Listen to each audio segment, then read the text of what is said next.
देखना वहां पर आ रहे हैं। हेलो हेलो हेलो आ रहे हैं, सेम उस पे आ रहे हैं, ठीक है। आपको बच्चे दिक्कत आएगी इधर से।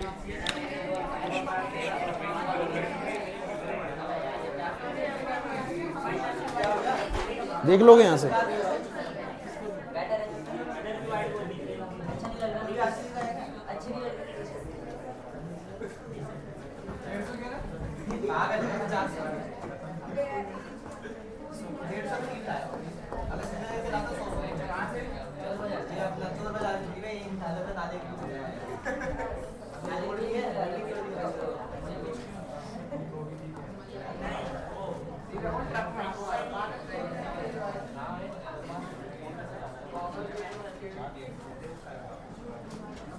चलिए भाई देखिए, बोर्ड पे सब बच्चे ध्यान देंगे। रिवाइज कुछ नहीं करना है इसके अंदर, ठीक है। हो रखा है फर्स्ट सेकंड फेस हो रखा है। आप दोनों बच्चे से पहले क्लास में, कल शायद आपसे मेरी बात हुई थी फोन पे ना, ठीक है। देखिए भाई क्लास पीछे भाई केमिकल काइनेटिक्स चैप्टर में आप लोगों के 2 फेसेस खत्म हो गए हैं। हालांकि ग्राफ जो है, ग्राफ अभी नहीं बताया गया है, वो बिल्कुल लास्ट में लेते हैं। अब आज मैं आप लोगों को चैप्टर का 3rd एंड फाइनल फेस लेके चल रहा हूँ, ठीक है। अब जो मैं तुम्हें कराने वाला हूं वो चैप्टर का बिल्कुल फाइनल फेस है, मतलब चैप्टर के अंदर फाइनल अब हम जो डिस्कस करने वाले हैं यही लास्ट है। इसके बाद चैप्टर क्या हो जाएगा, समाप्त हो जाएगा। तो थोड़ा बड़ा चैप्टर है, आप लोगों को दिख गया होगा इतना, तो कहीं ना कहीं हमारे साथ 8 वीडियोस हो चुके हैं, 9th वीडियोस है बेसिकली। सो कोई नहीं, मतलब 11-12 क्लासेस का पूरा चैप्टर है, ठीक है। आपको सारी वीडियोस मिल चुकी हैं, बीच में एक वीडियो स्किप है, बस आप लोगों को बताओ, छोटी सी वीडियो, ज़्यादा बड़ी नहीं, मैं करा दूंगा। अब सब बच्चे ध्यान देंगे भाई। आप लोगों को बताए तो बच्चों जो आज पहली बार आएगा, चैप्टर हमारा चैप्टर नंबर 3 चल रहा है, केमिकल काइनेटिक्स। लेकिन वो चैप्टर बिल्कुल अबाउट टू फिनिश है, मतलब मान के चलो कि मोर देन 80% चैप्टर क्या हो चुका है, खत्म हो चुका है। तो एंडिंग में है बिल्कुल। अभी जितना भी है कोशिश करना समझने की, ठीक है। बाकी नए चैप्टर से ज़्यादा बेटर डील करते हैं। सो गाइज अभी पीछे भाई ये ध्यान दे लो सारे सारे।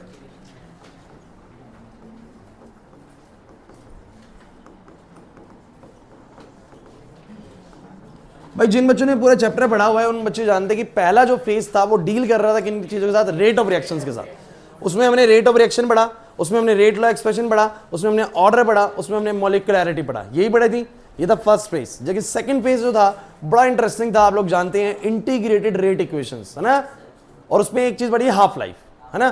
तो इंटीग्रेटेड रेट इक्वेशंस क्या करती हैं वो आप लोगों को पता है। Basically time versus reactant concentration का सारा खेल था कि समय के साथ रिएक्टेंट की कंसंट्रेशन में क्या बदलाव आ रहा है, कितना रिएक्टेंट बच गया, कितना खत्म हो गया है, ये सब चीजें हमने डील करी थी सेकंड फेज के अंदर। क्लियर है कि नहीं। हाफ लाइफ करवाया था, वो बड़ा आसान सा था। और लास्ट क्लास हमने एक टॉपिक करा था जिसका नाम था first order reaction for gases. तो टॉपिक बड़ा जबरदस्त है, तुम लोगों को पता है, और तुम लोगों ने क्वेश्चंस बनाए थे लास्ट क्लास 1 घंटा, उसके ऊपर हमने सारे क्वेश्चंस कंप्लीट कर लिए, तो वो भी अच्छे से आ गया होगा। आज हम पढ़ने वाले इस चैप्टर का बिल्कुल अब नया पार्ट, बिल्कुल 3rd फेज जो आएगा, ये बेसिकली है dependence of rate of reaction on temperature. कैसे मर्जी लिख लो, एक ही बात है, टेम्परेचर पे कैसे रेट डिपेंड करती है, समझ में आ रही बात। जैसे मर्जी लिखिए, कोई दिक्कत नहीं, dependence of temperature on rate of reaction, जैसे मर्जी ऐड कर दीजिए। बात यही है कि रिएक्शन की जो रेट है वो टेम्परेचर पे कैसे डिपेंड करती है।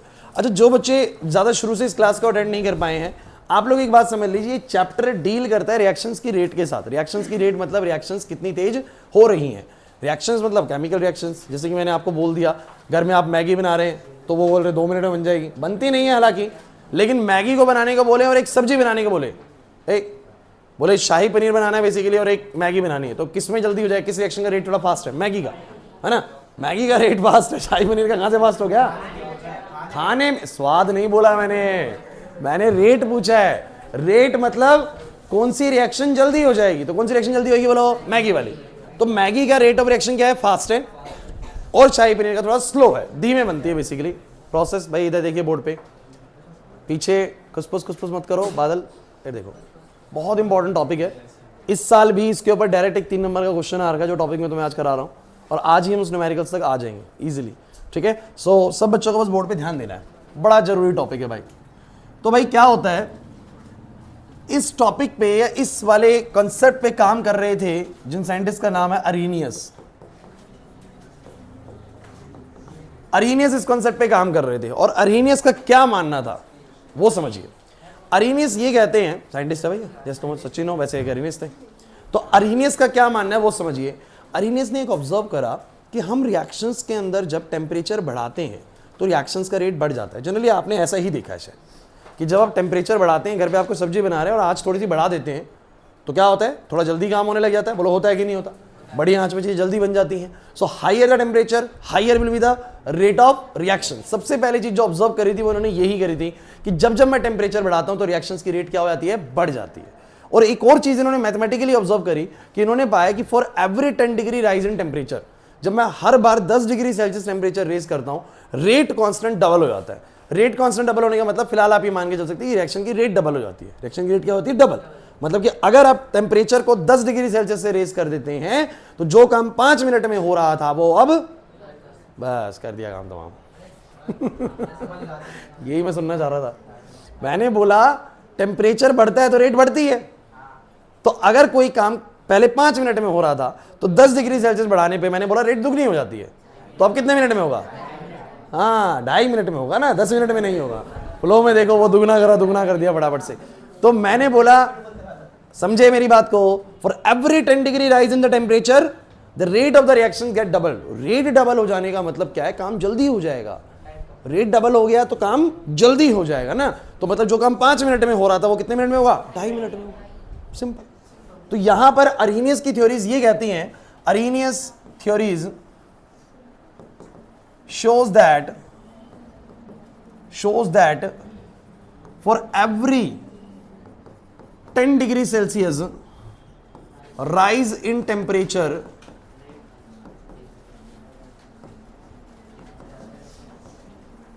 the rate constant of reaction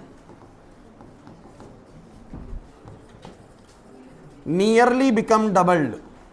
बच्चों क्या बोला मैंने कि अरीनियस की थ्योरीज ये कहती हैं कि जब जब हम क्या करते हैं, बोलो 10 डिग्री सेल्सियस टेम्परेचर राइज करते हैं तो rate constant of the reaction become double. मतलब रिएक्शन फास्ट होती है। हिंदी में आसान शब्दों में कहेंगे, तापमान बढ़ाने पर, टेम्परेचर बढ़ाने पर रिएक्शन की रेट तेज हो जाती है, रिएक्शन तेज होना शुरू हो जाती है। क्लियर है कि नहीं? और हर 10 डिग्री सेल्सियस रेज करने पर दुगनी तेजी से होना स्टार्ट हो जाती है। क्लियर हुआ कि नहीं हुआ? किसी को प्रॉब्लम है यहाँ तक की? तो मैं एक बात समझ में आती है मुझे, जो मैं टॉपिक पढ़ने वाला हूँ वो टेम्परेचर और रेट का रिलेशन बढ़ाने वाला है मुझे। भाई टेम्परेचर का रेट पे क्या असर पड़ता है, तो पहली बात तो समझना कि डायरेक्ट होता है। आज शुरुआत कर देते क्लास की, हमने शुरुआत कर दी है। और एक बात समझ ले, टेम्परेचर बढ़ेगा तो रेट बढ़ेगी। क्लियर हो गया यहाँ तक की बात? यहाँ तक में किसी को समस्या नहीं है। और एक मैथमेटिकल रिलेशन भी समझ में आ गया, 10 डिग्री सेल्सियस बढ़ाने पर रेट क्या होती है, डबल। एक क्वेश्चन तो छोटा सा बढ़िया सा टॉपिक शुरू में क्वेश्चन दे देते हैं ना। तो एक क्वेश्चन करते हैं हम लोग। बेसिकली एक क्वेश्चन मेरा आप लोगों से ये है, if a reaction has rate constant of 2 units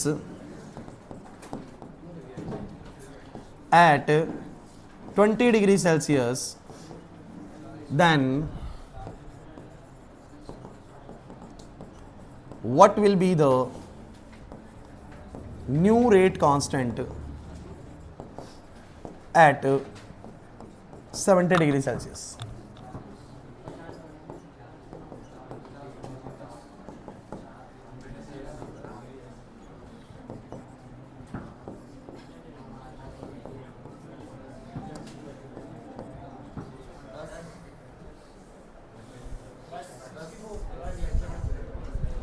बस चलिए, जा समय नहीं दूंगा। कितने बच्चों के according answer?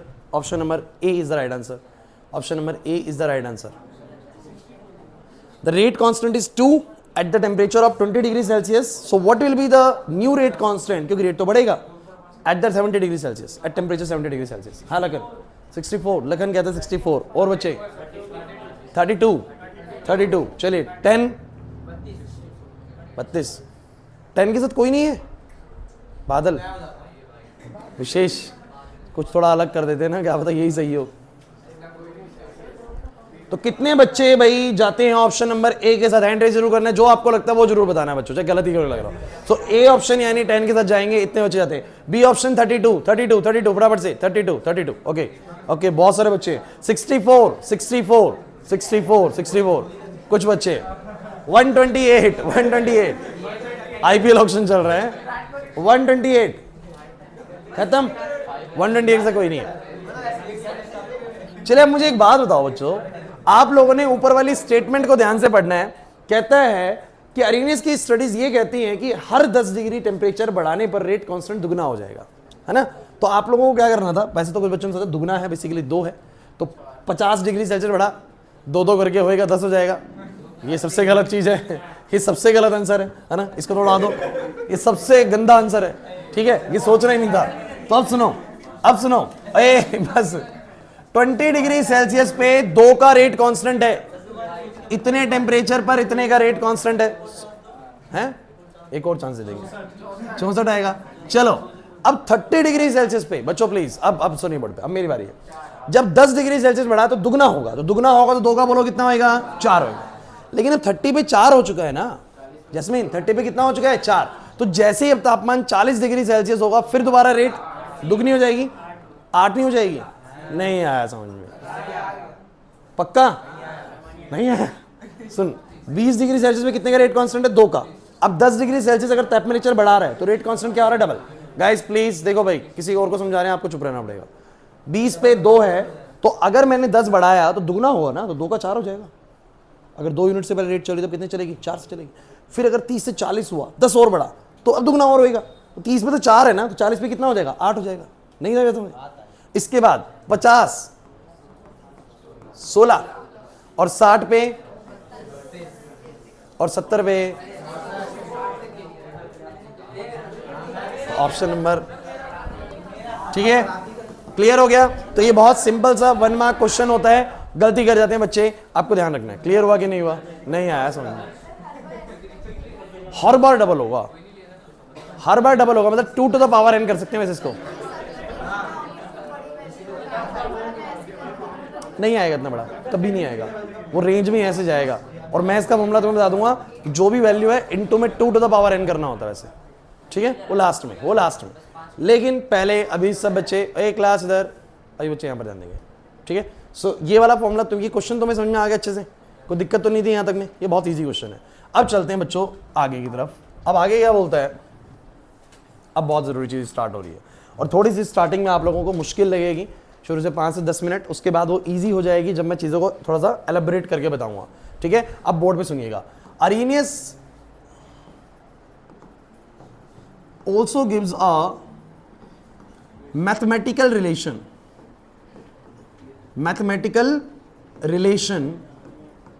between rate constant and temperature। अब हम शुरू कर रहे हैं बच्चों सबसे जरूरी कॉन्सेप्ट, और ध्यान से समझिएगा, यहां से क्वेश्चन आपका आता ही आता है। ये टॉपिक ऐसा टॉपिक है जो 2 साल पहले सीबीएसई ने हटा दिया था, 2 साल के लिए डिलीट रहा सिलेबस से, फिर सीबीएसई को लगा बड़ा इंपॉर्टेंट टॉपिक है, फिर दोबारा से उन्होंने इंट्रोड्यूस कर दिया। तो ये 2 साल से, रिसेंटली अभी 2 साल से, मतलब आपका 3रा साल है तब से ऐड हुआ है, बीच में इन्होंने डिलीट कर दिया था इस टॉपिक को, ठीक है। तो टॉपिक बहुत इंपॉर्टेंट है, ध्यान सुनिएगा, सीबीएसई डाल रही है ना, तो इसका मतलब इंपॉर्टेंस है इसकी। अब सुनो, अरेनियस ने एक मैथमेटिकल फॉर्मूला दिया, और फॉर्मूला क्या दिया बोर्ड पे आप लोग देखेंगे, के बराबर में, जिन बच्चों को नहीं पता, के बच्चों रेट कांस्टेंट के लिए सिंबल बनाया गया है, तो रेट कांस्टेंट के बराबर में फॉर्मूला बनता है ए ई का पावर माइनस का ई ए बाई में बोलो क्या, आर टी। और एक अजीब सा तुम्हें फॉर्मूला देखने को मिलता है, ठीक है ना। इस फॉर्मूले में सारे पैरामीटर्स क्या है, मैं तुम्हें सारे पैरामीटर समझाऊंगा, बस तुम लोगों को पहले बस बोर्ड पे ध्यान से इसको सुनना है। के बराबर ए, ई एक्सपोनेंट है, मैथमेटिक्स वाले बच्चे ज्यादा इसका इस्तेमाल करते हैं, बायोलॉजी वाले बच्चे से कम इस्तेमाल करते हैं, लेकिन आपको टेंशन नहीं लेनी, बताऊंगा क्या चीज है। ई का पावर है माइनस का ई ए अपॉन में आर टी। ये ई कि सबस्क्रिप्ट में ए है, मतलब उसके पैरों में बेसिकली ए है। एग्जैक्टली चीज है क्या, समझने की कोशिश करते हैं बच्चों। तो बच्चों ए चीज तो बढ़िया है ना, अभी समझ में आ जाएगा तुम्हें, देखना थोड़ी देर में। ये होता है रेट कांस्टेंट, ठीक है। यहां पर जो टी है ना बच्चों, टी डिनोट करता है टेम्परेचर को, टी है टेम्परेचर। आर बच्चों यूनिवर्सल गैस कांस्टेंट है, आप लोग इसके बारे में जानते हो पहले से, जनरली इसका तुमने वैल्यू यूज करा है 8.314 जूल पर मोल पर केल्विन, बट कोई दिक्कत नहीं है, यूनिट्स के बारे में बात करेंगे, लेकिन आप लोग अभी जान के रखिए आर एक फिक्स वैल्यू है 8.314, इसके ज़्यादा टेंशन लेनी ही नहीं है।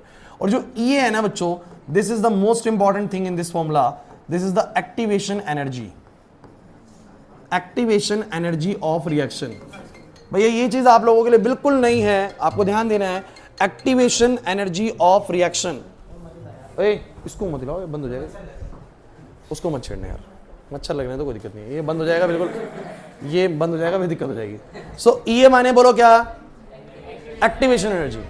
अब सुनते चलिए भाई, अब आप लोग कहेंगे सर सारे पैरामीटर तो खत्म नहीं हुए, ये बता दिया, चलो आर बता दिया, टी बता दिया, के बता दिया, बच कौन गया, ए और ई। बच्चों ई ना, जो ई यहां पर है ये एक नंबर की तरह ही है, इसको नेपियर कांस्टेंट बोलते हैं। जैसे कि मैं यहां पर अगर बोल देता 2 की पावर कुछ, 2 की पावर -10 मान लो, ये बोल देता तो ज्यादा टेंशन वाली बात नहीं है। 2 की पावर -10 से नीचे आके बोलो क्या बन जाएगा, नीचे आके बोलो क्या बन जाएगा, 2 की पावर 10, और 2 की पावर 10 मुझे डील करना आता है, तो मुझे पावर माइनस से पहली बात तो कोई प्रॉब्लम इसलिए नहीं है क्योंकि उसको नीचे लाके प्लस के पावर बना सकता हूं।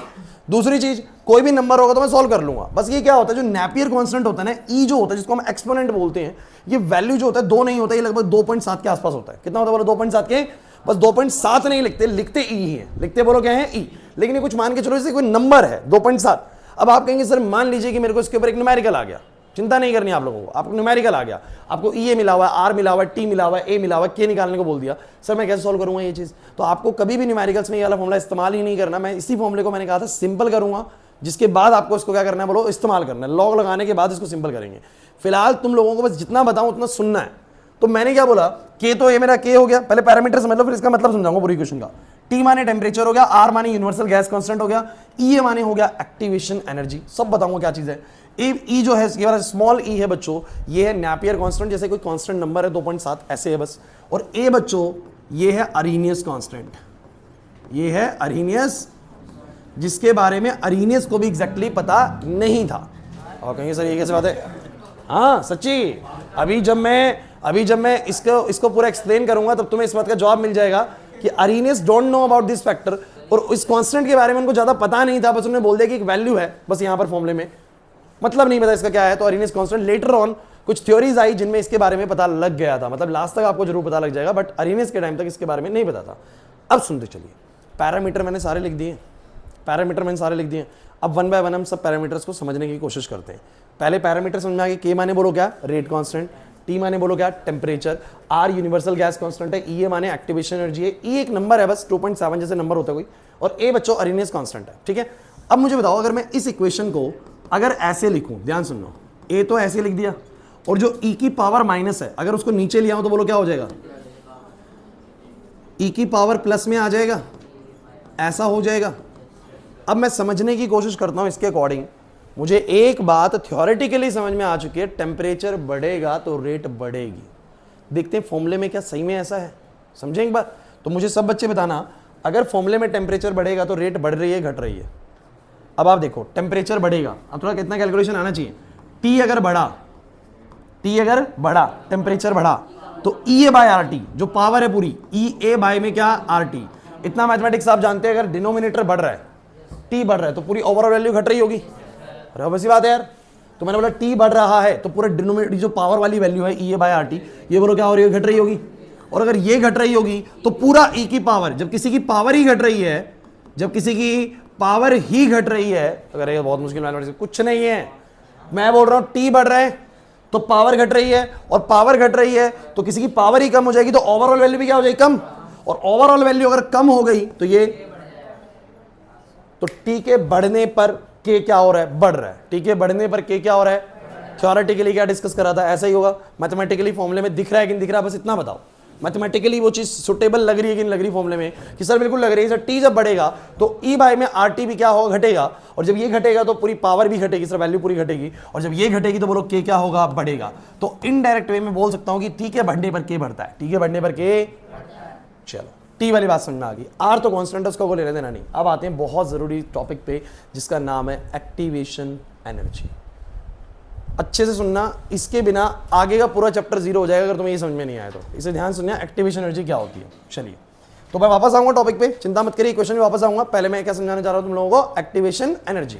सो गाइस क्या होती है एक्टिवेशन एनर्जी, वैसे इसके नाम में ही सब कुछ छिपा हुआ है, activation energy of reaction. Board पे सब बच्चे ध्यान देंगे, मैंने बोला it is the minimum amount of energy required to form क्या intermediate,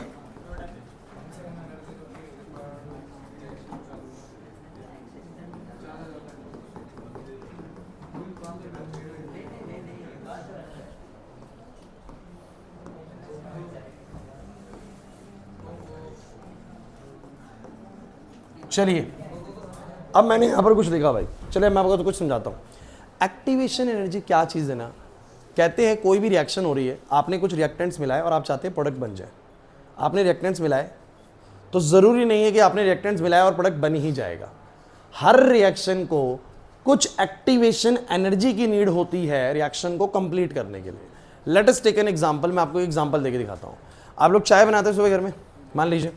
अब जब चाय बनती है तो आप लोगों ने क्या देखा है कि आप लोगों ने इसमें पानी लिया, चाय पत्ती ली, चीनी ली, दूध ली, अदरक लिया, सब डाल दिया। अब अगर सोचिए कि आप उसको गर्म नहीं करते, आप सिर्फ उसको ऐसे कैसे डाल देते हैं और ऐसे मिला देते हैं, बेसिकली चाय बन जाएगी क्या? नहीं बनेगी। आप लोग बहुत सारा रिएक्टेंट एक साथ ले चुके हैं, बट प्रोडक्ट तब तक नहीं बनेगा जब तक आप उसको एक मिनिमम सर्टेन एनर्जी नहीं देंगे। फोकस करना है, मैं बोलना चाह रहा हूं, इसमें बातें नहीं करनी इस टॉपिक में, बिल्कुल भी पहले बोल रहा हूं। तो मैंने ये बोला कि चाय में जब तक आप लोग एक सर्टेन कुछ अमाउंट में एनर्जी नहीं डालोगे तब तक वो चाय बनने वाली, that energy will be the activation energy. Activation मतलब कि उन रिएक्टेंट्स को एक्टिवेट करने के लिए भी एक एनर्जी चाहिए, उस एनर्जी को बोलो हम क्या बोलते हैं, एक्टिवेशन एनर्जी। मैं बहुत सारे एग्जांपल्स देने वाला हूं, चिंता मत करिए, उसके बाद समझ में आ जाएगी। मैं एक रिएक्शन तुम्हें बताता हूं। मेरे पास एक रिएक्शन है, आप लोगों ने बड़ी ज्यादा सुनी होगी इस रिएक्शन के बारे में, H2+ में I2 बनती है 2HI। ठीक है, मैं ध्यान से दिखाता हूं इस रिएक्शन में होता क्या है। मान लीजिए कि मेरे पास एक H और H का मॉलिक्यूल था और एक I और I का मॉलिक्यूल था। बाद में तुम लोगों को पता है कि HI करके 2HIs बनेंगे। कितने बनेंगे ब्रो? 2HIs। अब ध्यान देना बच्चों, होता क्या है कि 2 HIs बनने से पहले ना बीच में एक इंटरमीडिएट स्टेज तैयार होती है, जिसमें क्या हो रहा होता है, इस H और H के बीच में ना पुराना वाला बॉन्ड टूट रहा होता है। पुराना वाला बॉन्ड, I और I के बीच का पुराना बॉन्ड भी, और H और I के बीच में नया बॉन्ड। ये कौन सी स्टेज होती है? फोकस करेंगे बच्चों, ये वाली स्टेज होती है इंटरमीडिएट स्टेज। बोर्ड पे ध्यान देते चलेंगे, एक्टिवेशन एनर्जी समझ में आ जाएगा। मैंने बोला H और H के बीच में बॉन्ड टूट रहा है, I और I के बीच में बॉन्ड टूट रहा है, और साथ के साथ नए बॉन्ड क्या हो रहे हैं, बन रहे हैं। This is highly unstable stage. ये बहुत अनस्टेबल स्टेज है, ना तो हाइड्रोजन के प्रॉपरली बॉन्ड बने हुए इस समय, ना आयोडीन के, तो बहुत अनस्टेबल स्टेज है। पहले भी स्टेबल है और बाद में जो बनने वाला है वो भी बोलो क्या है, वो भी बोलो स्टेबल है, क्योंकि HI बन जाएगा और HI बन जाएगा। बोलो बन गया कि नहीं बन गया? 2 HI। तो मेरी बात सुनना बच्चों, ये मेरा है रिएक्टेंट, ध्यान देना, ये है मेरा रिएक्टेंट, ये मेरा बोलो क्या है, प्रोडक्ट है, और ये बीच में बोलो क्या है, इंटरमीडिएट स्टेज है। समझिएगा, इन तीनों में मैं आपसे बस इतना पूछता हूं कि सबसे हाईली अनस्टेबल स्टेज तुम्हें कौन सी लग रही है?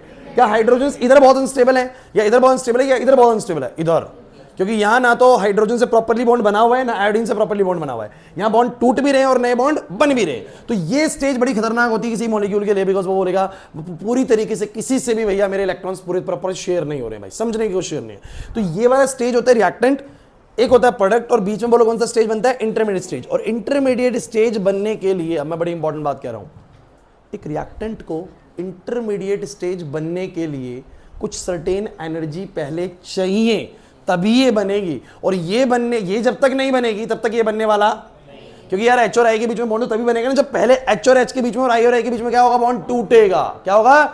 तो भैया ये ऐसे रखे हुए कभी नहीं टूटेंगे। आप थोड़ा सा इनको गर्म करेंगे, विशेष थोड़ी सी एनर्जी देंगे, पुराने बॉन्ड टूटेंगे और नए बॉन्ड। तो वो जो थोड़ा सा एनर्जी देना है ना स्टार्टिंग में, जिससे वो इंटरमीडिएट बन जाए, मैं बार बार फोकस कर रहा हूं इंटरमीडिएट पे, क्योंकि इंटरमीडिएट एक बार बन गया ना तो फिर प्रोडक्ट जरूर बनेगा, क्योंकि एक बार बॉन्ड टूट गए ना पुराने वाले तो नए बॉन्ड बनना स्टार्ट हो जाएंगे। लेकिन यहां तक पहुंचाने के लिए हमें एक सर्टेन अमाउंट ऑफ एनर्जी की जरूरत पड़ती है। उस एनर्जी को बोलो हम क्या बोलते हैं, activation energy of the reaction. और मैं इसको समझाने के लिए ग्राफ ड्रॉ करने वाला हूं, बोर्ड पे बस ध्यान से सुनते रहेंगे। तो मैंने क्या करा, मैंने यहां पर क्या करा, ये मैंने लिया एनर्जी एक्सिस, ये वाला मैंने एक्सिस लिया सबस्ट्रेट एक्सिस। ओए इधर भाई, ये आप स्पीशीज बोल दीजिए। होता क्या है, सुनते चलेंगे बस, अगले 5 मिनट आप लोगों को बड़ा फोकस रहना है, क्योंकि जो अगले 5 मिनट टॉपिक समझ गया ना उसको भैया पूरा खेल समझ में आ जाएगा इसके आगे का। ठीक है, तो यहां पर ध्यान देना। मेरा बस आप लोगों से एक सवाल है, रिएक्टेंट, प्रोडक्ट और इंटरमीडिएट सबसे ज्यादा अनस्टेबल कौन है? तो साइंस तो ये कहता है कि जो सबसे अनस्टेबल होता है वही सबसे हाई एनर्जी पे होता है, या उल्टा बोल दो, जिसके पास बहुत हाई एनर्जी है वही बोलो क्या है, सबसे अनस्टेबल। मेरा बहुत सारा पैसा है तो बेसिकली मैं एक जगह नहीं रुकूंगा ना, मैं इधर जाऊंगा उधर जाऊंगा, खर्च करूंगा, इधर घूमूंगा फिर। तो पैसा बहुत ज्यादा होने का मतलब क्या है, अनस्टेबिलिटी। और कुछ भी नहीं है तो चुपचाप बैठ रहे भाई।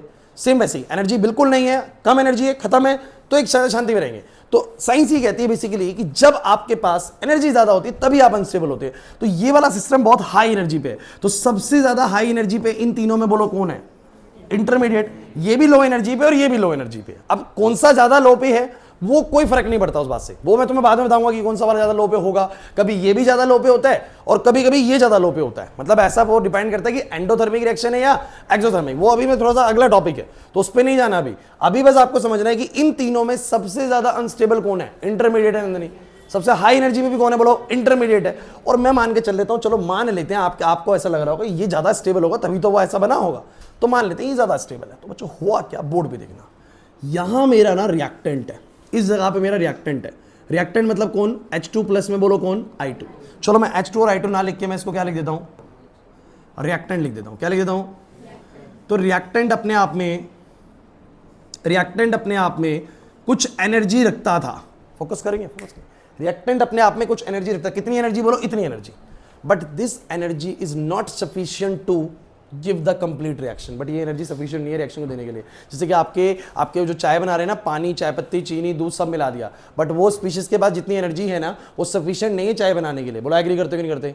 क्योंकि मुझे उनको कहां तक लेके जाना पड़ेगा, मुझे उस स्टेज तक लेके जाना पड़ेगा जहां पर उनके पुराने बॉन्ड टूटे, अर्जुन, पुराने बॉन्ड टूटे और नए बॉन्ड बने। आप पता है जब चाय को गर्म कर रहे हो तो क्या कर रहे होते हो, आपने पुराने बॉन्ड तोड़ रहे हो। दूध के पुराने बॉन्ड टूट रहे, पानी के पुराने बॉन्ड टूट रहे, चाय पत्ती के पुराने बॉन्ड टूट रहे, चीनी के पुराने बॉन्ड टूट रहे हैं। और जब पुराने बॉन्ड टूटेंगे तो नए बॉन्ड बनेंगे। तो वो इंटरमीडिएट तक पहुंचाना बहुत जरूरी है। चाय जैसा सिस्टम है, पुराने बॉन्ड तोड़ूंगा, नए बॉन्ड बनाऊंगा, लेकिन उस स्टेज तक ले जाने के लिए मुझे पता है भैया गर्म करके पहुंचेगा। तो इंटरमीडिएट तो ऑब्वियस सी बात है, बोलो कहां एनर्जी पे होगा, बोलो हाई एनर्जी पे। तो इंटरमीडिएट मेरा भाई, इंटरमीडिएट बनाने के लिए मुझे इतना एनर्जी करना पड़ता है। एक काम करते हैं, इसको थोड़ा सा और ऊपर कर देते हैं। तो मैंने कहा भैया इंटरमीडिएट तक पहुंचने के लिए रिएक्टेंट को इतना एनर्जी और चाहिए, इतना एनर्जी पहुंच जाएगा इंटरमीडिएट तक तो खेल बनेगा। बोलो है कि नहीं? और डेफिनेटली रिएक्टेंट से हाई एनर्जी पे होगा इंटरमीडिएट, ये भी समझिए आप लोग। बोलो मानते हो कि नहीं मानते? जैसे शुरू में डाली चाय, चीनी, चाय पत्ती, उसमें एनर्जी नहीं है, बट गर्म करने के बाद जो उसमें उबल रहा होता है बेसिकली, उसके बाद एनर्जी होता है कि नहीं होता? तो इंटरमीडिएट स्टेज के पास हमेशा बोलो क्या होती है, हाई एनर्जी। लेकिन इंटरमीडिएट स्टेज बहुत अनस्टेबल है, इसलिए हमेशा वहां पर बना नहीं रहेगा। वो अपने आप को एक स्टेबल फॉर्म में लेके आएगा कि नहीं आएगा, नए बॉन्ड बनाएगा। और नए बॉन्ड बनाते के साथ ही फिर से वो बोलो लो एनर्जी पे आएगा कि नहीं आएगा।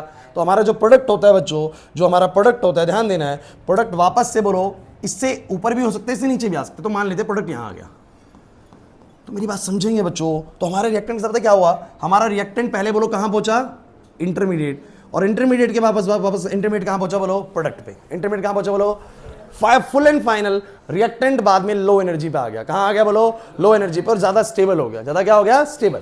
ऐसी रिएक्शंस को हम एक्सोथर्मिक बोलते हैं, जिनके अंदर रिएक्टेंट हाई एनर्जी पे रहा और प्रोडक्ट बोलो क्या, लो पे। तो डेफिनेटली कुछ एनर्जी, इतनी एनर्जी तो बोलो क्या हुई है, रिलीज हुई है। ये सब बातें भी करेंगे, चिंता मत करिए, वो बाद की चीज है। लेकिन मुझे तुमसे बस अभी एक चीज चाहिए, मेरे को बस ये बता रहा हूं, तुम्हें एक्टिवेशन एनर्जी समझ में आया कि नहीं आया, कि बच्चों रिएक्टेंट को ना इंटरमीडिएट तक पहुंचने के लिए कुछ एनर्जी चाहिए। उस एनर्जी को बच्चों मैं क्या बोलता हूं, activation energy. Is this the activation energy? This is the activation energy. Reactant के पास खुद की कुछ एनर्जी होती है हमेशा। रिएक्टेंट के पास खुद की कुछ एनर्जी है, इसके पास भी, वो जो चाय पत्ती चीनी मिला है उसके पास भी एनर्जी है, बट वो सफिशिएंट नहीं है इंटरमीडिएट तक पहुंचने के लिए। बोलो है कि नहीं? तो उनको एक एक्स्ट्रा अमाउंट में एनर्जी चाहिए ताकि क्या बन जाए, बोलो इंटरमीडिएट। इंटरमीडिएट क्या होता है सर, एक ऐसी स्टेज होती है जहां पर पुराने बॉन्ड टूट के नए बॉन्ड बन रहे होते हैं, और जैसे ही नए बॉन्ड बनते हैं वो स्टेबिलिटी पे आ जाता है। स्टेबिलिटी पे आते के साथ ही प्रोडक्ट बन जाएगा। प्रोडक्ट मतलब ज्यादा स्टेबल कॉन्फ़िगरेशन बन जाएगा, उसको छोड़ देगा। इंटरमीडिएट पे हमेशा नहीं बना रहेगा, कोई भी चीज अनस्टेबल रहना नहीं चाहती है, बट लेकिन पुराने बॉन्ड टूट के नए बॉन्ड बनने, उस दौरान के लिए वो थोड़ी देर के लिए बोलो क्या रहती है, अनस्टेबल रहती है, फिर वो फाइनली स्टेबल हो जाती है। लेकिन मेरी बस बात ये है बच्चों, रिएक्टेंट अपने आप प्रोडक्ट नहीं बना पाएगा। रिएक्टेंट को पहले क्या बनाना पड़ेगा, बोलो इंटरमीडिएट, और उसको बनाने के लिए जो एनर्जी चाहिए उस एनर्जी को बोलो हम क्या बोलते हैं। और कोई बच्चा अगर मुझे क्लास में बता दे कि इस एनर्जी को बोलो क्या कहेंगे, जो रिएक्टेंट के पास ऑलरेडी है, इसकी फ्री एनर्जी है, इसको गिब्स एनर्जी बोलेंगे। क्या बोलेंगे? ये हम लोग 11th क्लास से पढ़ रहे हैं, किसी भी सिस्टम की फ्री एनर्जी जो उसके बाद खुद की एनर्जी बोलो क्या होती है, गिब्स एनर्जी होती है। तो ये गिब्स एनर्जी छोड़ी, उसकी बात अभी मैं नहीं करूंगा, लेकिन मुझे बस तुम बताओ एक्टिवेशन एनर्जी तुम्हें समझ में आया? तो मैंने क्या लिखा ऊपर, डेफिनेशन पढ़ो, the minimum amount of energy required by the reactant to form an intermediate complex of a reaction is called, या इज कॉल्ड तो क्या, इट इज करके लिखा है तो इज कॉल्ड लगाने की जरूरत है नहीं। So it is the minimum amount of energy, minimum amount of energy required by the reactant to form an intermediate. मैंने प्रोडक्ट नहीं बोला भाई, मैंने क्या बोला, इंटरमीडिएट, क्योंकि इंटरमीडिएट के बाद तो बनना ही है प्रोडक्ट। तो इंटरमीडिएट तक पहुंचना बहुत जरूरी है। चाय पत्ती चाय जो है टूटने तक पहुंचना बहुत जरूरी है, उसके बाद तो चाय बननी है। बोलो क्लियर है कि नहीं? तो ये जो मिनिमम अमाउंट में एनर्जी चाहिए, इस एनर्जी को बोलो हम क्या बोलते हैं, activation. And why named this as activation, क्योंकि रिएक्शन इसके बिना होगी नहीं। तो रिएक्टेंट्स को एक्टिवेट करने के लिए एनर्जी देनी पड़ेगी, भैया प्रोडक्ट बनाओ उसके लिए एनर्जी देनी पड़ेगी, एक्टिवेट करने के लिए एनर्जी देनी पड़ेगी। इस एनर्जी को बोलो हमने क्या बोला, एक्टिवेशन एनर्जी। नहीं आया विषय समझ में? मुश्किल लग रहा है? आसान है बच्चों, ज्यादा मुश्किल कॉन्सेप्ट नहीं है। तो ये समझ लीजिए कि यहां से यहां पहुंचाने के लिए जो एनर्जी चाहिए वो बोलो क्या होती है, एक्टिवेशन। इसके बाद तो बन जाएगा प्रोडक्ट अपने आप। वो बाद वाला रूट अभी टेंशन मत लीजिएगा, किसी बच्चे को इंटरमीडिएट के बाद टेंशन लेने की जरूरत नहीं है, वो मेरा अगला टॉपिक है। लेकिन मुझे बस इतना जानना है कि तुम लोगों को ये समझाया कि इंटरमीडिएट तक पहुंचने के लिए तो कुछ एनर्जी चाहिए होगी भाई। रिएक्टेंट के पास अकेले उतनी एनर्जी नहीं होती कि वो उधर तक पहुंच जाए, जब बॉन्ड टूट भी जाए और बॉन्ड बन भी जाए, उसके लिए हमें करना पड़ता है। फाइन, आप ऐसा हर जगह करते हैं। आप पानी में चीनी भी मिला रहे हैं ना, नए बॉन्ड बना रहे हैं ना, ऐसे मिला के कर रहे हो कि नहीं कर रहे, मिला रहे हो ना, तो आप एनर्जी दे रहे हो, आप एनर्जी दे रहे हो। एनर्जी देके पुराने बॉन्ड टूट गए, नए बॉन्ड बन गए, बन गया भाई, हो गया कि नहीं हो गया? क्लियर? फाइन, चलिए अभी वाली बात समझ में आ गई। अब वापस आते हैं अपने फॉर्मूले पे। एक छोटी सी बात है, आपको क्या लगता है, इधर देखो, एक रिएक्शन के अंदर अगर ज्यादा एक्टिवेशन एनर्जी चाहिए और एक रिएक्शन में कम एक्टिवेशन एनर्जी चाहिए, तो कौन सी रिएक्शन ज्यादा तेजी से हो रही होगी? दोबारा समझाता हूं। मान लो एक रिएक्शन है, A प्लस बी से बोलो क्या बन रहा है, C बन रहा है। एक रिएक्शन है जिसमें एक्टिवेशन एनर्जी चाहिए 10 जूल की, बस 10 जूल चाहिए। जैसे ही A और B को 10 जूल मिलेगा वो C बना देगा।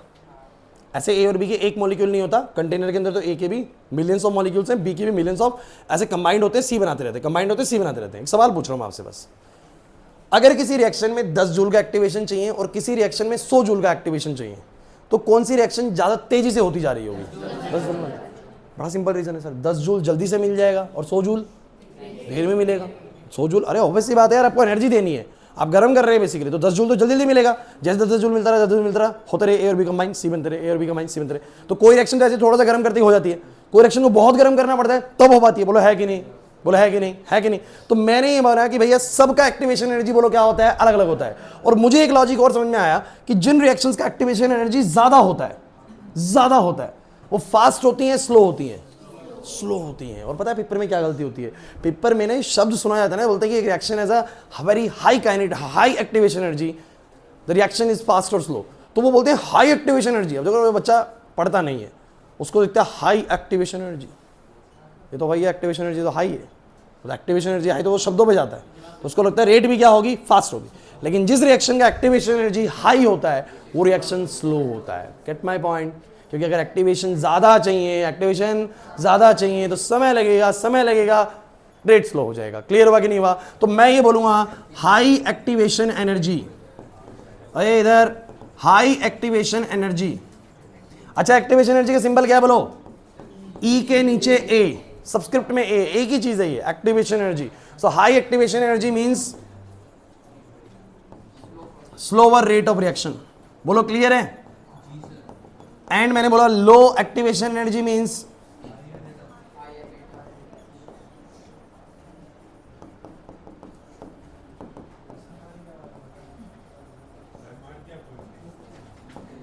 चलिए ओए बस भाई इधर बोर्ड पे। So come to the Arrhenius equation. Guys Arrhenius की बातें अब हमें समझ में आने वाली है, 203 मिनट सारी बात समझ में आने वाली है। अरेनियस ने एक भारी भरकम सा रिलेशन दे दिया, K इज इक्वल्स टू में A E का पावर माइनस E बाई में क्या RT, जिसको मैंने थोड़ा सा सिंप्लीफाइड फॉर्म में लिखा कि मैंने क्या पावर नेगेटिव छोड़ते हैं उसको नीचे लाते हैं, पॉजिटिव पावर बनाते हैं। ठीक है, तो मुझे पीछे क्या चल रहा है भाई तुम लोगों का? 12th में आ गए, थोड़ा सा सीरियस हो जाओ, बहुत ज़रूरी है तुम लोगों के सिलेबस के लिए। अगर तुम अभी सीरियस नहीं हुए ना, देखो जो फर्स्ट टाइम में टीचर करा रहा होता है ना, उतना बेहतर वो पूरे साल में कभी नहीं करा पाएगा, मैं तुम्हें ये बता देता हूँ। ठीक है, हम जो अभी करा रहे हैं ना, हम रिवीजन भी लेते हैं, बट रिवीजन में हमारा ना समझाने का तरीका ये नहीं होता है। अभी मैं एक एक बात पे बात करूंगा, एक्टिवेशन एनर्जी की बिल्कुल जड़ से बात करूंगा कि क्या होती है, लेकिन उस समय मैं एक्टिवेशन एनर्जी सीधा बात करता हूँ कि भैया एक्टिवेशन एनर्जी क्या होगी, नाम से पता लग रहा है, the minimum amount of energy required to, जो रिएक्टेंट को चाहिए इंटरमीडिएट बनाने के लिए। और ये बात जो फलाना ढिकाना करके 5 मिनट में खत्म होगी, और अभी मैं लूंगा उसको 15 से 20 मिनट। तो फर्स्ट टाइम में जो समझाया जा रहा है ना बच्चों, ये सबसे जरूरी चीज़ है। और आप लोग इस समय जितना बेहतर समझ लेंगे ना, उतना तुम लोगों को फायदा है। मैं तुम्हें बता रहा हूँ, बहुत बच्चों ने तैयारी जब करते हैं 12th क्लास के, जब पिछले साल भी कर रहे थे, साथ के साथ ही वो इतना बेहतरीन तैयारी कर रहे थे कि उनको रिवीजन में दिक्कत नहीं आता 1% भी। और रिवीजन तो बस ऐसे ही देख रहे होते हैं, आता है तो बढ़िया एक्स्ट्रा क्वेश्चन कुछ कराओ। तो आप लोग वो 11th वाला सिचुएशन क्रिएट मत करिए, आप लोगों को दिक्कत होगा, रिजल्ट तुम लोगों को खराब आएगा, मेरा कुछ नहीं जाएगा, मेरे पास तो बच्चे ऐसे ही आते रहेंगे। ठीक है, आप लोगों को नुकसान होगा। और हम ये चाहते हैं कि हम जब पढ़ा रहे हैं तो अपना बस ईमानदारी से हम पूरा डिलीवर करें आप लोगों को, नुकसान ना हो 1% का भी। कोशिश हमारी ये होती है, लेकिन आप लोग खुद अपना नुकसान करने में तुले हो, बीच बीच में खुसर खुसर बाहर कर लेना, बातें जितनी करनी है 15-20 मिनट रुक के कर लिया करो, यहाँ ज़रूरी नहीं है। सो मैंने क्या कहा, अब इस इक्वेशन को मैंने ध्यान से देखा तो मैंने बोला के बराबर में ए ई के पावर माइनस ई ए बाय आर टी, नीचे आगे हो गया ई का पावर ई ए बाय आर टी। और मैंने एक चीज़ तो समझ ली, थ्योरेटिकली थोड़ी देर पहले समझ में आया था टेम्परेचर बढ़ेगा तो रेट बढ़ेगा, ये मेरा दिमाग भी कहता है वैसे टेम्परेचर बढ़ेगा तो रेट बढ़ेगा। आज मैथमेटिकली भी देख लिया कि टेम्परेचर बढ़ेगा तो रेट बढ़ेगा, टी का तो रिलेशन देख लिया, मैथमेटिकली समझ में भी आया था ना सब बच्चों को। ये वाली बात समझे, टी बढ़ेगा तो ई ए बाय आर टी घटेगा, पावर घटेगा तो पूरा वो ओवरऑल वैल्यू भी घटेगा, और ये बढ़ेगा, सो टी बढ़ेगा तो के बढ़ेगा। अब समझते हैं ई ए को, अब समझते हैं ई ए को। सब बच्चे बताना भाई, अगर ई ए ज्यादा हुआ, अगर ई ए, वैसे तुम बताओ, अगर ई ए ज्यादा होगा तो रेट स्लो होगा, ई ए ज्यादा होगा तो रेट स्लो होगा, मैंने तो पढ़ लिया भाई पीछे थ्योरेटिकली। अब मैथमेटिकली देख लेता हूं, अगर ई ए ज्यादा हुआ तो पावर ज्यादा होगा, बोलो है कि नहीं। अगर ई ए ज्यादा हुआ तो सर ये मेरा जो पावर है ना ये ज्यादा होगा, और सर अगर पावर ज्यादा होगा तो ये पूरा ओवरऑल वैल्यू, और अगर ओवरऑल वैल्यू ज्यादा होगा तो के कम होगा, तो ई ए ज्यादा तो के कम, बोलो है कि नहीं। So we have theoretical reasons as well, we have a mathematical reasons as well, clear है कि नहीं।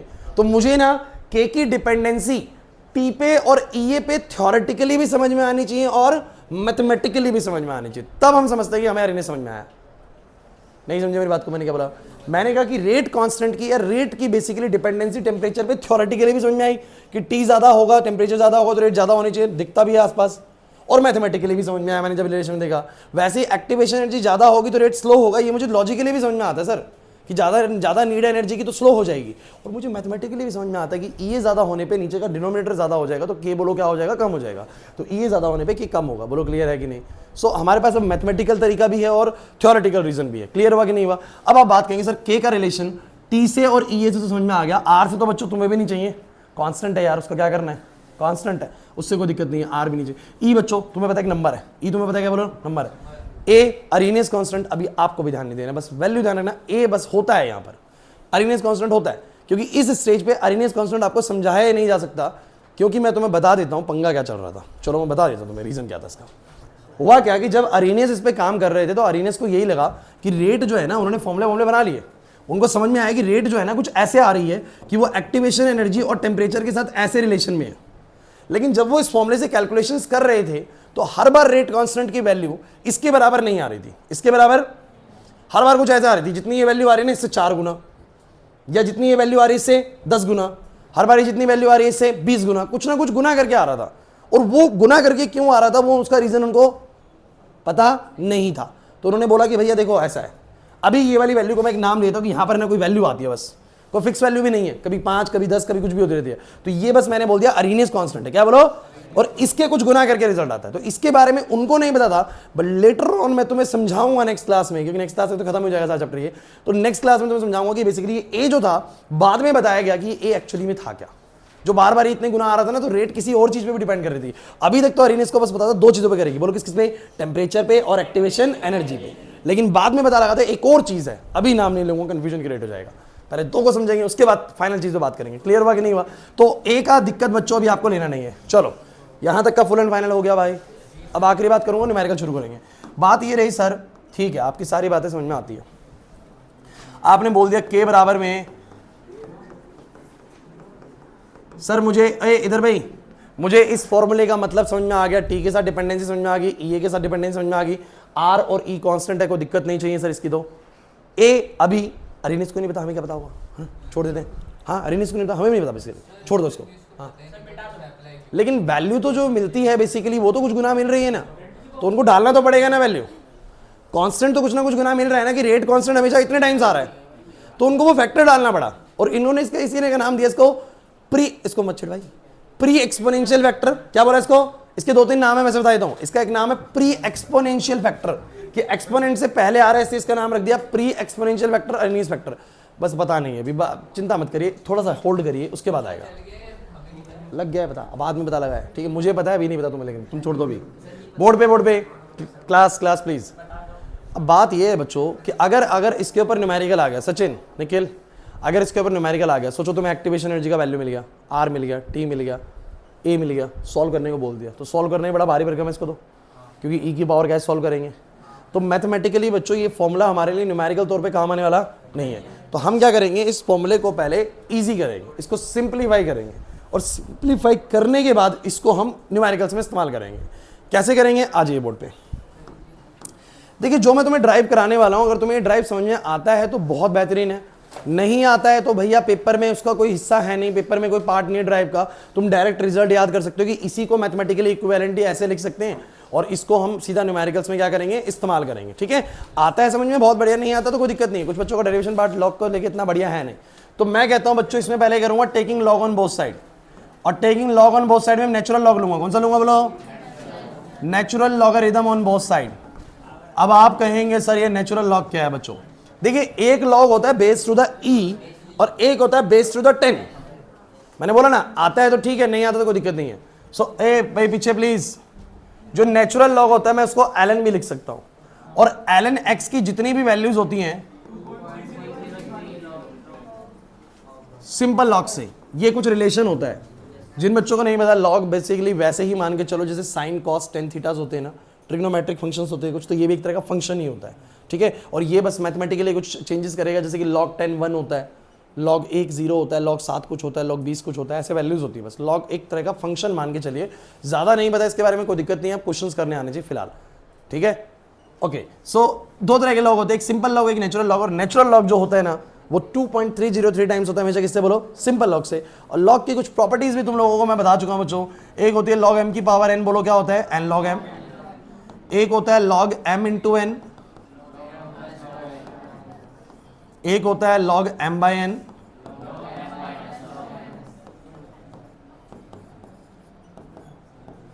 ये छोड़ दो, छोड़ो, सही है। अब सुनो, अब सुनो, मैंने बोला taking natural log on both side. So यहां पर ln k हुआ, यहां पर ln a इंटू में e की पावर, सही है। अब सुनते चलो, नेचुरल लॉग ln k और ln a इंटू में दिस। अब log m इंटू में n, क्योंकि जैसे एक नंबर हो गया m और एक नंबर क्या हो गया n, तो log m इंटू n क्या होता है, पढ़ लो, log m plus log n। तो ये बन जाएगा ln a प्लस में क्या बन जाएगा, ln e की पावर माइनस का e a बाय में क्या, rt, and this is ln k। Is this fine, आ रहा है समझ में, ठीक है, नहीं तो डायरेक्ट रिजल्ट याद करिएगा, डोंट वरी। सो यहां पर कितना आएगा, ln k, this is ln a और log m to the power n, so n आगे आ जाएगा, देख लीजिए। सो माइनस का e a बाय rt आगे आ जाएगा।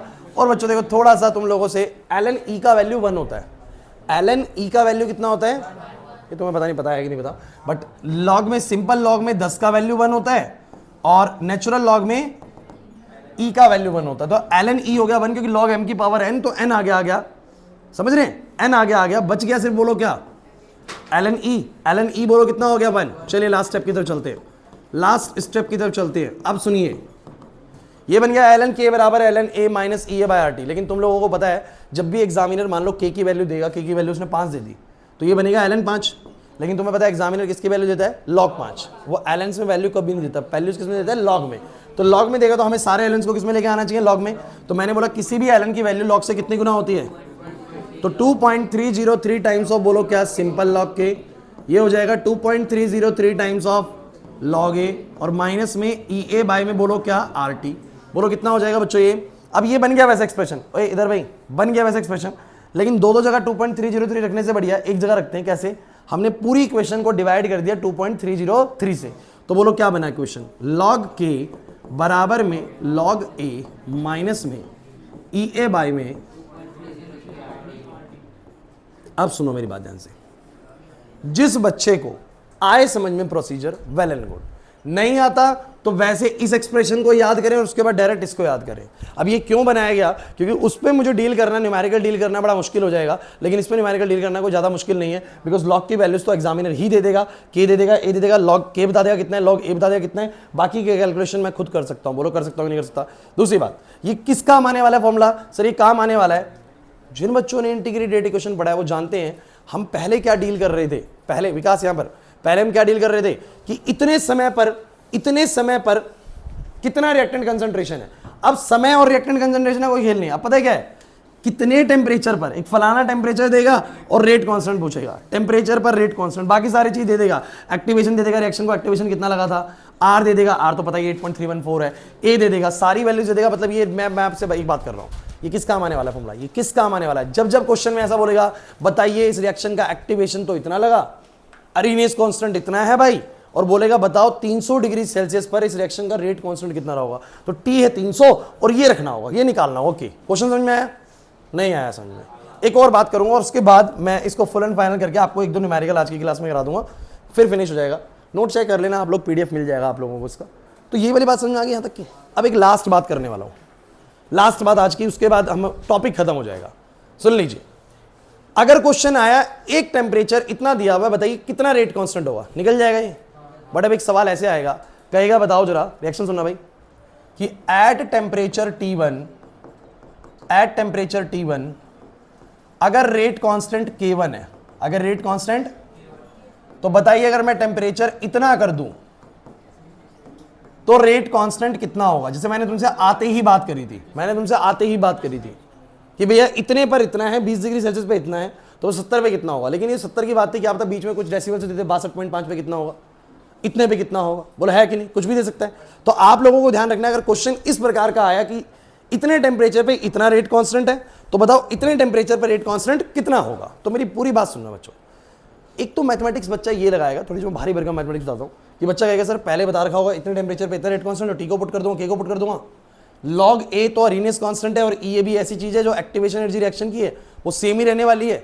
तो एक इक्वेशन इससे बनेगी और एक इक्वेशन दूसरे टेम्परेचर दूसरे रेट कांस्टेंट से, फिर कुछ हम यहाँ से कुछ निकाल के उसमें पुट करेंगे, कुछ ऐसे करेंगे। बड़ा कॉम्प्लेक्स वे है बच्चों, ईजी वे पे चलते हैं, ईजी आसान तरीके चलते हैं। आ जाओ बच्चों बोर्ड पे। मैंने क्या बोला बोर्ड पे भाई, अगर बच्चों रेट कांस्टेंट जिस समय K1 है, इधर भाई जब टेम्परेचर T1 है तो रेट कांस्टेंट बोलो कितना है, K1। तो मैंने बोला इक्वेशन क्या बन जाएगी, इस इक्वेशन को ध्यान दो भाई, log K1 बराबर में, सर ये कांस्टेंट है सर, ये सेम रहेगा, एक्टिवेशन एनर्जी रिएक्शन की सेम ही रहती है, वो शुरू में चाहिए होती है, उसके बाद टेम्परेचर बढ़ाते रहो रेट बढ़ते रहेगा, लेकिन एक्टिवेशन एनर्जी बोलो क्या रहता है, सेम। तो ये सेम रहता है, 2.303 R सेम रहता है, बस टेम्परेचर के साथ रेट कांस्टेंट चेंज होता है। T1 पे वो K1 है, और अगर मैं इसको T2 रख दूं, बोर्ड पे ध्यान देते रहेंगे। अभी तुम्हें कुछ बच्चों को बहुत मुश्किल लग रही होंगी चीजें, लेकिन चिंता मत करिए, मैं बताऊंगा क्या करना है तुम लोगों को। 2.303 R T2, अगर टेम्परेचर T2 कर दो तो रेट कांस्टेंट कितना हो जाएगा, K2 हो जाएगा। अब मैं इन दोनों का एक रिलेशन डेवलप कर लेता हूं। कैसे? मेरे को इन दोनों में फॉर्मूला में रिलेशन करना था, मेरे को दिखता है रिलेशन कैसे बनाऊं, मैं दोनों को माइनस कर देता हूं। दोनों का कर देता हूं, माइनस करने से चीजें कट जाएंगी ना, आसान हो जाएगा। तो मैंने क्या करा, सब अच्छे बोर्ड में देखिए भाई, log K2 माइनस, और थोड़ा सा आपसे फेवर चाहिए, अगर ये माइनस वो होगा तो log A से log A उड़ गया, log A से log A उड़ गया, और दिस माइनस वो होगा तो वो माइनस माइनस करके प्लस हो जाएगा। नहीं आया समझ में? अरे दिस माइनस दिस कर रहा हूं तो log A से log A उड़ गया, दिस माइनस वो कर रहा हूं तो उसका माइनस क्या हो जाएगा, प्लस। तो मुझे बताना जरा, वो प्लस का होगा या माइनस का होगा?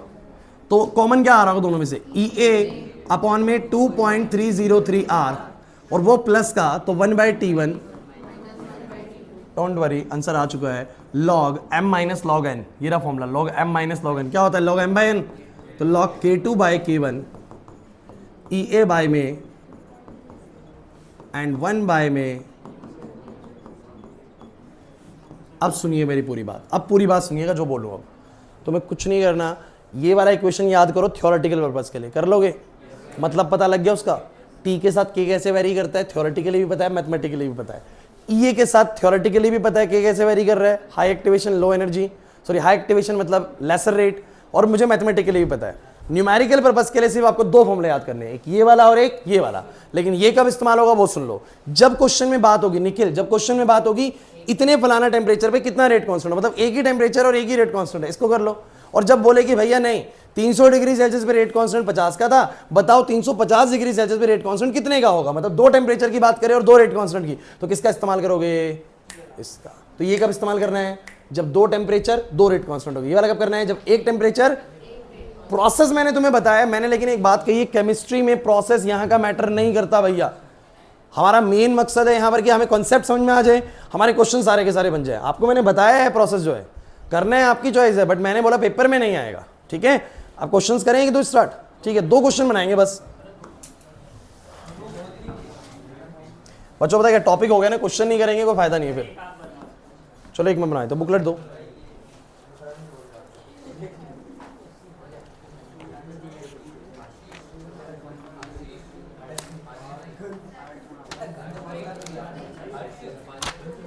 चलिए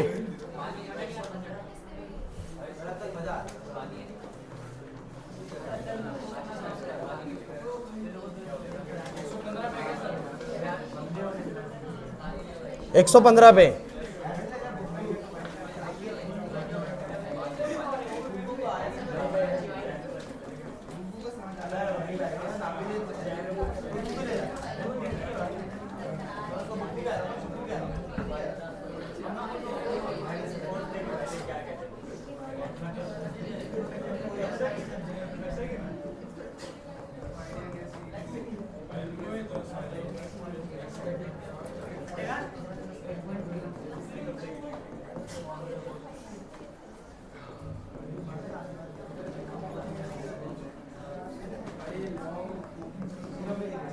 बच्चों देखो भाई, अब बात आती है मुद्दे की। सर पेपर में क्या आएगा ना, सारी बात होगी पेपर में क्या आएगा। मैं तुम्हें बताता हूँ पेपर में ऐसे क्वेश्चंस आएंगे। अगर तुम्हें क्वेश्चंस करने आते हैं, दिस इज मतलब इनफ है, आपके नंबर मिल जाएंगे। 3 नंबर का क्वेश्चन आता है इधर, कितने नंबर का क्वेश्चन आता है? 3 नंबर का क्वेश्चन आता है, डायरेक्ट क्वेश्चन आता है। लेकिन मैं डायरेक्ट तुम्हें फॉर्मूला बता दूं, क्वेश्चंस कर दूं, तो बच्चों वो तो फिर आप घर से भी कर सकते हो, रटने वाली बात है, आपने कोई बुक उठाए कर लिया। लेकिन प्रोसेस ही नहीं पता कि क्या करा है, क्यों बना है फॉर्मूला, तो कोई फायदा नहीं था ना। तो हमने वो 1 घंटा इसीलिए लगाया कि पहले हम प्रोसेस जान चुके हैं, अब हमें मेन मार्क्स उठाने हैं। अब मार्क्स कैसे उठाने, आ जाओ बच्चों, क्वेश्चन पढ़ेंगे, आपको एकदम क्लिक करेंगी चीजें। कहता है भाई पीछे Anurag, the decomposition of A into product. कोई ए से बोलो क्या बन रहा है, प्रोडक्ट बन रहा है, हैज अ वैल्यू ऑफ के इतनी एट 10 डिग्री सेल्सियस। पहले पूरा क्वेश्चन पढ़ लो। कह रहे इतना के है 10 डिग्री सेल्सियस पे, और energy of activation 60 kilo joule per mole है। डोंट वरी, बताऊंगा इसकी यूनिट किलो जूल पर मोल का मतलब क्या है, लेकिन एक्टिवेशन एनर्जी भी दिया है 60 किलो जूल। हमें पता है किलो कभी भी नहीं, जूल में होता है बेसिकली वैल्यू होता है एनर्जी का। तो 60,000 जूल है, कितना बोलो 60,000 जूल बेसिकली एक्टिवेशन एनर्जी दिया हुआ है। कितने टेम्परेचर पर के इतना होगा? आपको क्या लगता है, पहले वाला फॉर्मूला इस्तेमाल करना चाहिए दूसरे वाला? क्योंकि उसने बोला कि इतने पर इतना है, बताओ इतना रेट कांस्टेंट कितने टेम्परेचर पे रहा होगा। अभी ना बात समझ रही है, इतने टेम्परेचर पे इतना रेट कांस्टेंट है, तो बताओ अगर इतना रेट कांस्टेंट हो चुका है तो कितना टेम्परेचर रहा होगा। मतलब 2 टेम्परेचर और 2 रेट कांस्टेंट की चर्चा हो रही है, तो कौन सा फॉर्मूला यूज करना चाहिए? सेकंड वाला। अब सेकंड वाला फॉर्मूला बच्चों आप लोगों का मैंने यहां पर तैयार किया है। मैंने कहा प्रोसेस छोड़िए, आप फॉर्मूला याद करिए। क्लास इधर भाई, फॉर्मूला क्या लगेगा? log K2 by K1, और बोलो क्या, EA बाय में 2.303 R। अब चलो मुझे एक बात बताना शुरू करो फटाफट से, क्लास बाद में लिख लेना आप लोग। टेम्परेचर दिया हुआ है 10 डिग्री सेल्सियस, उस समय में रेट कांस्टेंट कितना है? सुन लो, गलत करने लग रहे हो, पहले बोल रहा हूं, पहले सुन लो मेरी पूरी बात। इतने टेम्परेचर पे इतना रेट कांस्टेंट है। टेम्परेचर का ऐसा यूनिट डिग्री सेल्सियस नहीं, केल्विन है। चेंज करेंगे तो 10 डिग्री सेल्सियस को बोलो क्या लिखोगे? 283 केल्विन, क्योंकि 273 Kelvin equivalent to 0 degree Celsius. अब जितना डिग्री सेल्सियस उतना जोड़ दो, आता है नहीं तो बच्चों वाली चीजें। अच्छा, अब उसने क्या सवाल करा है, कितना टेम्परेचर रहा होगा अगर रेट कांस्टेंट बाद वाला हो चुका है इतना। कोई प्रॉब्लम है? सवाल हमारे सामने है। चलिए, एक्टिवेशन एनर्जी कितना है बोलो? 60 किलो जूल पर मोल, यानी 60,000 जूल पर मोल। ठीक है, 60,000 जूल। चलिए भाई फोकस करिए, क्या क्या वैल्यू गिवन है पढ़ो तो। K2, K1, EA, R का वैल्यू सबको याद रखना है 8.314।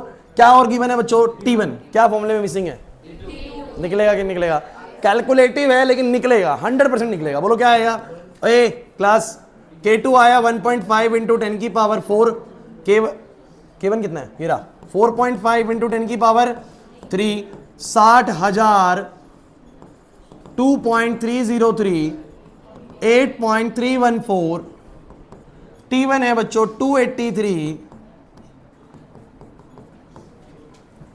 पहली बार मुश्किल लगेगा कैलकुलेशन, बट जब इसकी आदत बन जाएगी तो तुम्हें करना आ जाएगा क्वेश्चन। बोलो भाई, अच्छा बताओ कैसे करते हो इसको? पॉइंट से पॉइंट हटेगा, 15 से 3 पे कटेगा, 10 पे तो वह 10/3 आएगा, log 10/3। और ये बेसिकली 60,000 और इनको मल्टीप्लाई करोगे तो कितना आएगा?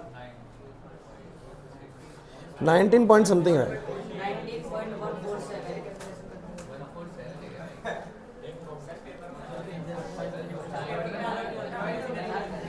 अरे मेरे लिए अलाउड है, ये सुनो, 19.14 आप इसको लिख सकते हैं। और ये बनेगा बच्चों 1 बाय में 283 माइनस में 1 बाय में T2। अब अच्छा, कुछ बच्चों को संदेह है log 10/3 कैसे डील करें? सर log m/n सिखाया था मैंने तुम लोगों को, क्या होता है बोलो? log m माइनस का log n, और ये वाला वैल्यू जो भी है बनेगा। क्लास बोर्ड पे देखते चले, कैलकुलेशन पे टेंशन नहीं लेना, मैथमेटिक्स से बस इसके आगे।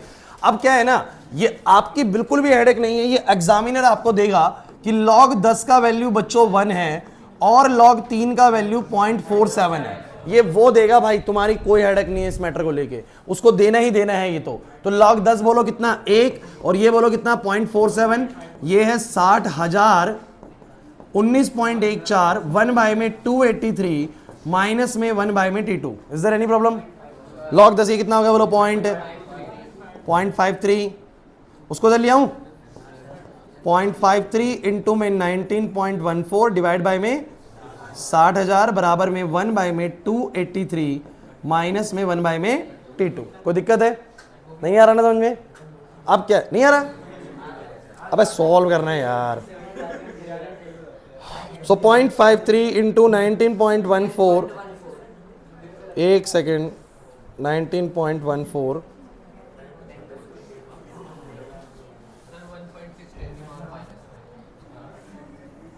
यहां, या तो ऐसे कर लो कि इसका एलसीएम ले लो, या आप लोगों की इच्छा है, आपके ऊपर डिपेंडेंसी कि भाई आप क्या करना चाहते हैं। और आप इसको यूं करना चाहें कि 1 बाय में T2 बराबर हो जाएगा सर 1 बाय में 283 माइनस में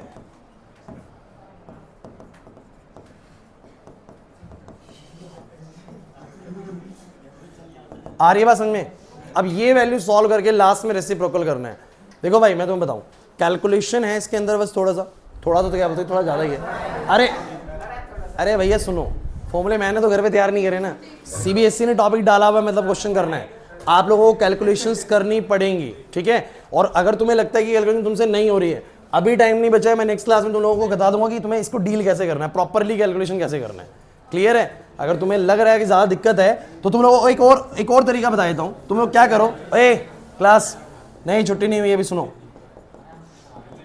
ये तुमने ऐसा करा, अब इधर कर दो 283 T2 और इधर कर दो बोलो क्या कर सकते हो, थोड़ा सा इससे तुम्हारी वैल्यूज जो है ना ज्यादा फ्रैक्शंस में नहीं जाएंगी। और कितना बन जाएगा, इधर देखो 283 T2 इधर देखे जाओ और मल्टीप्लाई में वैल्यू कितना बन रहा है, इन दोनों को मल्टीप्लाई करो, अरे ये हो जाएगा 0.53 इंटू 19.14, दिस इज 10.14 283 T2 और इधर बोलो कितना आएगा T2 माइनस में 283 इंटू में 60,000। गाइस बोर्ड पे देखिए, वो वाले प्रोसेस से ज्यादा इजी प्रोसेस बनेगा, पीछे उस प्रोसेस से जो अभी हम कैरी कर रहे थे उससे ज्यादा इजी बनेगा। आप यहाँ एलसीएम ले लो, 283 T2 T2 माइनस में क्या हो जाएगा 283, क्रॉस कर दो, इसको इधर ले जाओ, इसको इधर ले जाओ। अब यहां पर ये वाला मल्टीप्लिकेशन बहुत टफ नहीं है और ये वाला मल्टीप्लिकेशन भी बहुत टफ नहीं है, जितना पहले टफ था उतना नहीं रहा है, ठीक है। मैं तो एग्जैक्ट निकलवा देता हूं चलो तुम लोगों को, 283 इंटू में 10.14, दिस इज 2869.62 T2 बराबर में माइनस में 283 1698, ठीक। कितना आ जाएगा भाई, इसको इधर ले आओ चाहे उसको इधर ले जाओ, उसके वैल्यू को इधर ले आओ, समझ रहे हो बात को? अरे T2 को एक तरफ करना पड़ेगा ना, अरे यार इतना T2 को एक तरफ करिए, तो वो वाला वैल्यू यहां ले आओ 1698 4 बार 0 10 टू द पावर्स में भी लगा सकते हो, और ये उसमें जोड़ दो, कितना बनेगा 60,000 प्लस में 28 सॉरी माइनस करेंगे 2869.62। अरे अप्रोक्सीमेशन में लेके चल सकते हो। अच्छा तुम लोगों को एक बात और सुन लो, पेपर में जब क्वेश्चंस आते हैं ना तो वैल्यूज थोड़ा ऐसा होता है जो इजीली सॉल्व हो रहा होता है, ये तुम्हारे एनसीईआरटी का क्वेश्चन है इससे थोड़ा लंबा जाता है, बट पेपर में जो वैल्यूज आती हैं होती हैं सॉल्व और बच्चे करते भी हैं, टेस्ट में भी सॉल्व करते हैं, ठीक है ना। आप लोगों को पहली बार देखने में लग रहा है इसलिए ऐसा लग रहा है। अब ये लास्ट डिवाइड वाले स्टेप पे पहुंचते हैं, एक सेकंड रुक जाओ, 169857 yes it's 297.2 केल्विन्स। चलेगा, इतना आसपास चलेगा इसका वैल्यू। पीछे देखो फिर शोर करने लग गया। मेरी बात सुनो भाई, लक्ष्य है पीटीएम भी होनी, ध्यान रखना, होनी है पीटीएम, टेम्परेचर 283 केल्विन है, रेट कांस्टेंट इतना है, ये रेट कांस्टेंट बढ़ा हुआ है, कुछ कहते हैं बढ़ा कैसे, 10 की पावर 4 हो गया यार, बढ़ गया, तो टेम्परेचर भी ज़्यादा होना चाहिए था, टेम्परेचर लगभग 297 के आसपास है। आपको इस क्वेश्चन की कैलकुलेशन अभी मैटर नहीं करती है बच्चों, आप मैं कह रहा हूँ मैथमेटिक्स पे भी नहीं जाना है, पहले जाना है कॉन्सेप्ट पकड़ में आया कि नहीं आया। Sir 2 temperature 2 rate constant, sir formula लगाना आता है, वैल्यूज पुट करनी आती है, थोड़ा सा सर मैं इस पोजीशन में फंस रहा हूँ, इस कैलकुलेशन में फंस रहा हूँ। अरे भैया मैंने क्या बोला यार, पूरा पेपर में 3 चैप्टर ऐसे जो न्यूमेरिकल चैप्टर्स हैं, तुम इसमें 10 मिनट भी लगा देना तो भी पेपर नहीं छूटेगा, मैं तुम्हें ये भी कह रहा हूँ। और ये जब घर पे प्रैक्टिस हो जाएगा तो आदत बन जाया करेगी ये स्टेप करने, क्लियर हो रहे हैं। जैसे कि मैं तुम्हें बताता हूँ ये चीज़ हर बार फिक्स रहेगी, ये दोनों का मल्टीप्लिकेशन हर बार फिक्स रहेगा, ठीक है ना, और कुछ चीज़ें फिक्स रहेंगी हर बार, बाकी कैलकुलेशन चेंज होता रहेगा। लेकिन अभी देखो, अब अगला कोई क्वेश्चन तो नहीं कराऊंगा, टाइम नहीं बचा है, लेकिन 2 मिनट का रिकैप है, आप लोगों को ढंग से सुनना है जो मैंने बोला। बच्चों हम कहाँ से शुरू कर रहे थे, आज टॉपिक जो है हमारा, आज का हमारा टॉपिक शुरू हुआ था, बिल्कुल चुप रहेंगे 2 मिनट के लिए। मैंने बोला टेम्परेचर का रेट के साथ क्या वेरिएशन होता है, तो शुरुआत से ही हमें ये लग गया था कि जब टेम्परेचर बढ़ती है तो रेट भी क्या होती है, देखा है सर आज तक, टेम्परेचर बढ़ने में रेट बढ़ती है, ऐसा अरीनेस भी मानते हैं, टेम्परेचर बढ़ता है तो रेट बढ़ता है। एक और बात ये ऐड करते हैं, for every 10 degree Celsius rise in temperature the rate constant will become double, कि जो रेट कांस्टेंट है वो डबल हो जाता है 10 डिग्री सेल्सियस का तापमान बढ़ाने पर। और उसके थ्रू मैंने क्वेश्चन कराया, क्वेश्चन समझ में आ गया तुम लोगों को, ठीक है। उसके बाद बच्चों ये मैथमेटिकल एक्सप्रेशन पे लेके आते हैं, अरीनेस कहते हैं हम एक मैथमेटिकल फॉर्मुला देते हैं आपको, k इज इक्वल टू में a e की power minus E A by में क्या RT, जिसमें इन्होंने फैक्टर्स जो है मेन मेरे को आज ना इस इक्वेशन में 2 चीज़ों का समझ में आया, एक टेम्परेचर का k के साथ क्या वेरी करता है, और एक एक्टिवेशन एनर्जी k के साथ या रेट के साथ क्या वैसे वेरी करती है। और मुझे इसका थ्योरेटिकल एस्पेक्ट भी समझ में आया और मैथमेटिकल भी। मुझे समझ में आया टेम्परेचर के बढ़ने पर रेट बढ़ती है, और मैथमेटिकली देखने में भी लगा टेम्परेचर के बढ़ने पर रेट बढ़ती है। फिर मुझे समझ में आया कि व्हाट इज एक्टिवेशन एनर्जी, तो मेरे को समझ में आया एक्टिवेशन एनर्जी क्या होती है, it is the minimum amount of energy required by the reactant to form the intermediate, क्योंकि इंटरमीडिएट नहीं बनेगा तो रिएक्शन पूरी होने वाली ही, तो वो मिनिमम एनर्जी जो रिएक्टेंट को चाहिए इंटरमीडिएट बनाने के लिए उसको वो क्या बोलते हैं, एक्टिवेशन एनर्जी।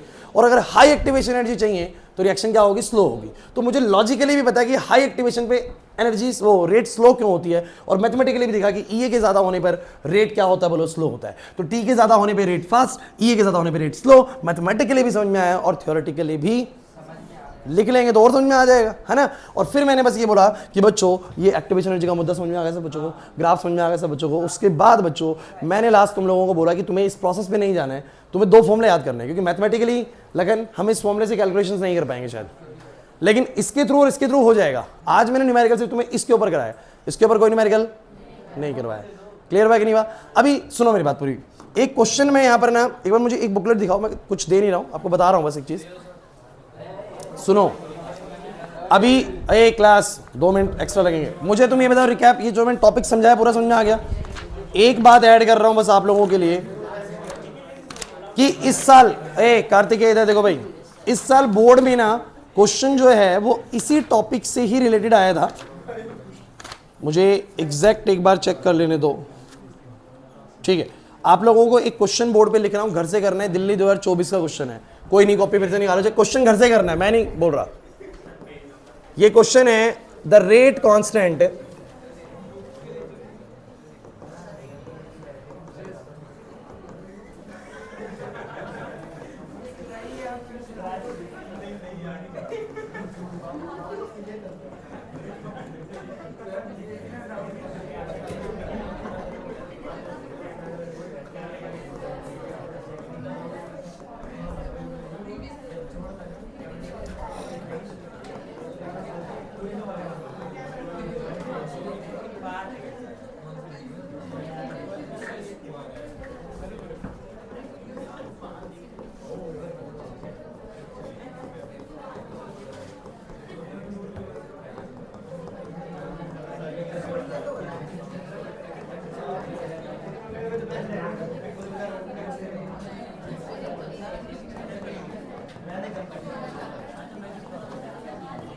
दिल्ली 2024 मतलब कौन सा ईयर है, यही वाला, मतलब अभी इससे 1 महीना पहले, लगभग 1 महीना पहले बोर्ड में क्वेश्चन आया। क्वेश्चन सुन लीजिए क्या क्वेश्चन था, अभी मतलब रीसेंट 3 नंबर का क्वेश्चन आया इस साल के बोर्ड के एग्जाम में।